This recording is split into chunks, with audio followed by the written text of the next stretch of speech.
জান, তুমি যে দেখতে কি সুন্দর, তুমি যদি তোমার নিজের দেখতে পারতে একটু ভালো কইরা, তাহলে তুমি তোমার নিজের প্রেমে পইরা যাইতা। তাইলে বুঝো আমার কি কি করতে মন চাইতেছে তোমার।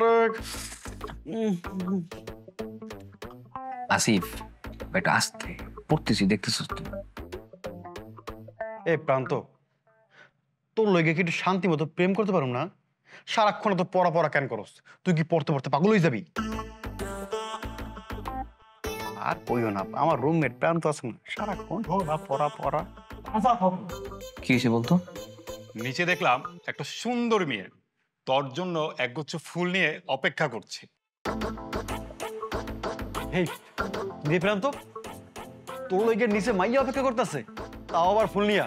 হে কামিল মামা, মাইয়াটা দেখতে কেমন রে? পুরাই চোস মামা, তো সুন্দর।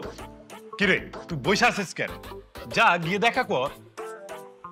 ভাই দেখতেছ আমি পড়তেছি, কেউ যদি আমার সাথে দেখা করতে চায় সে উপরে আসুক, আমি টেবিল ছেড়ে উঠতে পারবো না। আরে তোর লইগে একটা মাইয়া অপেক্ষা করতেছে আর তুই তার অবহেলা করতেছিস? হ্যাঁ, আরে তোর কপালে ভারী দুঃখ আছে। আর উপরে আসবে কেমনে? তুই জানিস না এটা ছেলেদের হল? এইখানে কি উপরে আসা যায়? ও মেয়ে মানুষ মামা। তাহলে না করে দে ভাই, তোরা দেখতেছিস যে আমি কত প্রেশার আছি, সাজেশন কমপ্লিট করতে পারি নাই। আর আমি পড়াশোনার সময় অন্য কোনো দিকে কনসেন্ট্রেট করতে চাই না। তোর সাথে দেখা করতে আসছে, তুই না করে দে, আমি কেন যাব? নাম কি বলছে? বুসরা। বুশরা, আহ কি সুন্দর নাম, দেখতে মনে হয় একদম পুতুলের মতো না? বুশরা, ও তো আমাদের ডিপার্টমেন্টের। আমার সাথে ওর কি কাজ? সেইটা আমি কিভাবে বলবো? এই মামা, তোর ফোন বাজে, ফোন বাজে, ধর ধর। আমি দেখতেছি তো ভাই।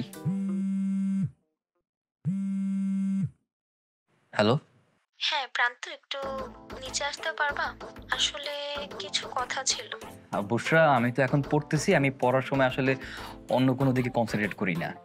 তোমার সাথে আগামীকাল ক্লাসে দেখা হবে। Just 5 minute. Bushra, sorry please. আচ্ছা, ওকে। বাবা, তুই একদিন বড় কিছু হবি রে। এত সুন্দর একটা মাইয়ের নিচে দেখা করতে আইছে আর তুই তার ইগনোর করতেছস। আর তুই বড় হবি না, বড় হইবে কে? আমি। দোয়া করিস রে বন্ধু। আমার মা আমাকে 3 বাইরে বড় করার লাগে দিন রাত 24টা ঘন্টা অক্লান্ত পরিশ্রম করে। আমার মা আমাকে নিয়ে অনেক বড় স্বপ্ন দেখে। আমার যেমনি হোক আমার মায়ের শব্দ পূরণ করা লাগবে। দোস্ত দেখ, আন্টির তো অনেক বয়স হয়ে গেছে, তুই তো পারিস দুইটা টিউশনি করতে, তাহলে তো আন্টির পরিশ্রমটা একটু কম হয়। টিউশনি তো করাইতেই চাই বন্ধু, মাই টিউশনি করতে দেয় না। হে কয় কি জানোস, টিউশনি করা লাগবে, যত কষ্ট সবকিছু আমি করব। টিউশনি করে যে এক্সট্রা টাইম খরচ হবে ওই টাইম তুই পড়বি। তোর মায়ের মতো মা যেন ঘরে ঘরে হয়, তাহলে দেখবি প্রত্যেকটা ঘরে এক একটা করে বিসিএস ক্যাডার জন্ম নিবি। দোয়া করিস বন্ধু, সেই স্বপ্ন নিয়ে আগাইতেছে ইনশাআল্লাহ। এই যা, গাদি গন্ধ হইতেছে, তাতে খোল, যা সর।